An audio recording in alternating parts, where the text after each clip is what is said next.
ইলিশ মাছ ছোট বড় সকলেরই পছন্দ। তা যদি হয় সরিষা ইলিশ দিয়ে তাহলে তো কথাই নেই। আসসালামু আলাইকুম। চলুন তাহলে দেখিয়ে দেই সরিষা ইলিশ কীভাবে রান্না করতে হয়। প্রথমে একটি পাত্রে সয়াবিন তেল গরম করে দিয়ে তারপরে দিয়ে দিয়েছি পর্যাপ্ত পরিমাণে পেঁয়াজ। আর এখানে যেহেতু পেঁয়াজের কোনো মাপ নেই তো লবণটাও আপনাদের টেস্ট মতো দিবেন। আর ২ চা চামচ দিয়েছি আদা রসুনের বাটা। ভালো করে একটু ভেজে নিয়ে তারপরে দিয়ে দিব এখানে সামান্য পানি দিয়ে কষিয়ে নেবেন, তাহলে আদা রসুনের সুন্দর একটা ফ্লেভার আসবে। এরপরে দিয়ে দিব ১ টেবিল চামচ পরিমাণে সরিষা বাটা। এখানে কালো সরিষাটা নিয়েছি আমি। সরিষাটা একটু ভেজে হালকা হলুদ মরিচের গুঁড়ো দিয়ে দিচ্ছি খুবই সামান্য কালারের জন্য।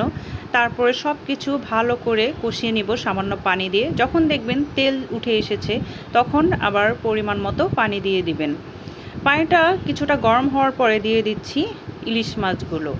ইলিশ মাছগুলো আমি অনেক আগেই লবণ দিয়ে রেখেছি। যে কোনো মাছ আপনার আধা ঘন্টা আগে লবণ দিয়ে মেখে রাখবেন, তারপরে ধুয়ে রান্না করবেন, মাছের স্বাদটা অনেক বেশি বেড়ে যাবে।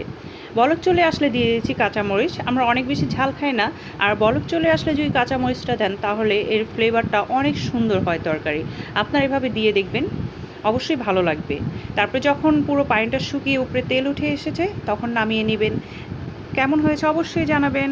আল্লাহ হাফেজ।